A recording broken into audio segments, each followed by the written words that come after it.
pessoal, meu nome é Crisfane e eu sou a assessora da Aliança Empreendedora. Hoje eu vou conversar com a Juliana, que é empreendedora e vende roupas afro. Ela está pensando em formalizar o seu negócio, mas não tem certeza se é o melhor momento e o que mudaria com a formalização. Inclusive, se você ainda não nos conhece, depois confira o curso de Educação Financeira para Mulheres Empreendedoras, que também está disponível aqui no Tamo Junto. É uma série de encontros meus com a Ju, em que eu ensino passo a passo de como organizar as finanças pessoais e do negócio. Além disso, também tem o curso Marketing Digital para Mulheres Empreendedoras, em que eu converso com a Júlia, sócia da Juliana, e mostro vários tutoriais para arrasar no online. Mas sem mais enrolação, vamos ligar para a Ju? E aí, Ju, tudo bom? Fiquei sabendo que você está num momento decisivo do seu negócio. Me conta aí essa história. Oi, Cris. Tudo certo, e você? Conto sim. O meu negócio está indo bem. As vendas vêm crescendo e eu percebi que poderia conseguir boas oportunidades com alguns fornecedores se eu tivesse um CNPJ. Mas não sei muito bem como fazer, quanto vou gastar e também me dá um frio na barriga, sabe? De ter uma empresa formalizada e tal. Tô precisando aprender mais sobre esse assunto para ter mais segurança nessa decisão de formalizar ou não. Sabe que essa é uma dúvida bem comum, tanto para quem está começando quanto para quem já está empreendendo há mais tempo? É muito importante a gente começar falando que não tem o momento certo para formalizar. Você pode formalizar quando estiver começando o seu negócio ou bem depois. O importante é saber quais direitos e deveres a formalização traz, quais oportunidades podem surgir, quem pode te ajudar nesse processo. Então, são essas coisas que eu preciso saber. Eu ainda me sinto muito insegura, parece até um bicho de 7 cabeças. Tá, vamos lá. Ju, eu vou começar te explicando o que significa formalizar o seu negócio. A formalização nada mais é do que registrar o nascimento da sua empresa, do seu negócio, torná-la real, constituída. É lógico que o seu negócio é real, né? Já existe, mas formalmente isso só acontece quando você passa a ter um CNPJ da sua empresa. Eu acho que é isso que eu tô precisando, menina, para conseguir negociar melhor os prazos de pagamento e os preços das mercadorias com os meus fornecedores. Eles já me deram essa dica. É verdade que o CNPJ é o CPF da empresa? É verdade sim. O CNPJ é o Cadastro Nacional de Pessoa Jurídica e pessoa jurídica é a empresa. Mas é importante a gente falar que a empresa não se resume apenas ao CNPJ.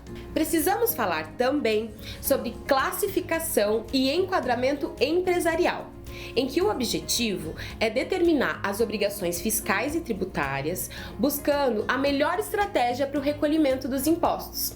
Por exemplo, se uma pessoa quer formalizar o seu negócio como ME ao invés de MEI, mas o seu faturamento mensal não passa de R$5.000 mensais, ela pode até formalizar como ME, mas vai pagar muito caro por isso, em relação aos impostos, né, sem haver necessidade. Cris, mas é realmente vantajoso se formalizar? Ainda não tenho certeza se é um bom negócio. Então, Ju, como tudo na vida, tem um lado bom e outro não tão bom assim. Veja, enquanto empreendedora informal, você não precisa pagar impostos de empresa, mas também não consegue muitas oportunidades de negociação com os seus fornecedores, não é mesmo? Eu vou te falar das vantagens e desvantagens de se formalizar. As desvantagens são as seguintes: pagar impostos e taxas, estar sujeito à fiscalização, também tem mais burocracia com as obrigações a cumprir. E no caso específico do MEI, a aposentadoria limitada a um salário mínimo. Tem limite também de faturamento anual e não é permitido ter filiais. Mas, por um outro lado, temos as vantagens, né? Como acesso a linhas de crédito facilitadas e com as melhores taxas e oportunidades melhores de negociação com os seus fornecedores. Você também pode emitir notas fiscais, prestar serviços ou fornecer mercadorias para o poder público e contratar um empregado com custo reduzido. Além disso, também paga o imposto reduzido, no caso do MEI, e tem cobertura previdenciária, ou seja, tem acesso a benefícios do INSS, como aposentadoria, salário maternidade, o auxílio-doença, a pensão por morte. Bacana, Cris. E você sabe me dizer que tipo de empresa eu posso formalizar? Sei que tem o MEI, o EIRELI e o EPP, e mais outras, mas não sei em qual dessas o meu negócio se enquadra. Você pode começar pelo MEI, caso o seu faturamento não ultrapasse R$ 81 mil por ano. Mas se você já estiver faturando mais que esse valor, ou tem a perspectiva de ultrapassar esse limite em menos de 12 meses da formalização, pode passar direto para a microempresa. E qual a diferença entre MEI e ME? No MEI, atualmente, você pode faturar até R$ 81 mil por ano. Pode contratar apenas um empregado ou um estagiário. Paga um valor mensal fixo de imposto, independente de quanto você faturou no mês. Também não é obrigada a contratar uma contabilidade, mas pode contar com o apoio gratuito de um contador para abertura da empresa e para emissão das guias de pagamento dos impostos, o DAS. Como ME, o limite de faturamento é de 360 mil por ano. O processo de abertura da empresa é mais burocrático e é essencial, mas não é obrigatório que seja feito por um contador. Nesse caso, não é gratuito. Além disso, você pode constituir sociedade, contratar mais empregados, até 19 se for indústria e até 9 se for comércio ou serviço, e vai pagar entre 4% e 18% de impostos sobre o faturamento, caso opte pelo regime de tributação simples nacional. Dependendo, do ramo em que você atua, industrial, comercial, serviços, por aí vai. Cris, você sabe que eu tenho um sonho de ver minha empresa crescer muito, né? Quem sabe um dia eu quero abrir umas franquias de um negócio. Aí eu te pergunto, e como fica depois que o faturamento passa dos 360 mil no ano? Ju, eu tô torcendo para te ver brilhar e realizar os seus sonhos. E quando isso acontecer e o seu faturamento passar dos 360 mil anuais, a sua empresa passa para o regime de EPP, Empresa de Pequeno Porte, com limite de faturamento de 4,8 milhões por ano. E depois disso, acima de 4,8 milhões no ano e sem limite de faturamento, sua empresa desenquadra do Simples Nacional e passa obrigatoriamente a tributar pelo regime de lucro presumido ou lucro real. E no caso do MEI, o que acontece quando ultrapassa os 81 mil anuais? Migra automaticamente para ME? Nesse caso, o MEI deve comunicar o seu desenquadramento no portal do Simples Nacional, até o último dia útil do mês seguinte ao que ocorreu o excesso de receita, tendo efeitos da seguinte forma. Se o excesso da receita for até 20% do valor total permitido, anual ou mensalmente, o desenquadramento terá efeito em 1º de janeiro do ano seguinte. Por exemplo, em 2020, você ultrapassou os 81 mil permitidos em até 20%, ou R$ 16.200. O desenquadramento ocorrerá em 1º de janeiro de 2021. Outro exemplo, se você se inscreveu no MEI em dezembro de 2020 e faturou R$ 7 mil nesse mês, excedendo o limite de forma proporcional em R$ 250.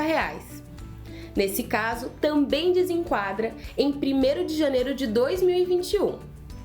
Agora, se o excesso de receita for maior que 20% do valor permitido, anual ou mensal, o efeito ocorre de forma retroativa em 1º de janeiro do ano em que ocorreu o excesso. Por exemplo, em novembro de 2020, sua MEI faturou R$ 100 mil.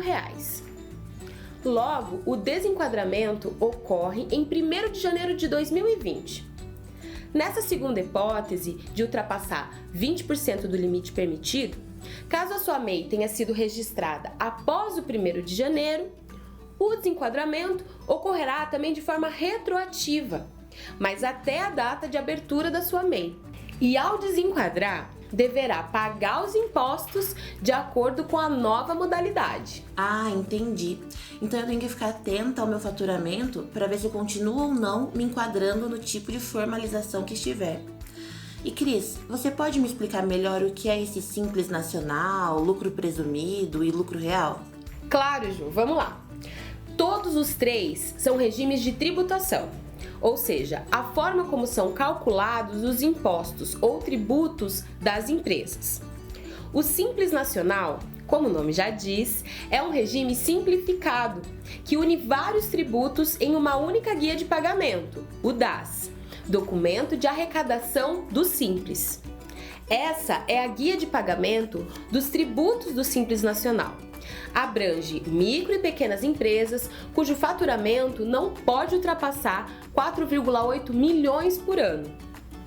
Já o lucro presumido é indicado para empresas com faturamento anual até 78 milhões e possui uma tabela fixa de tributação para dois impostos: o Imposto de Renda de Pessoa Jurídica, ou IRPJ, e para a Contribuição Social sobre o Lucro Líquido, ou CSLL.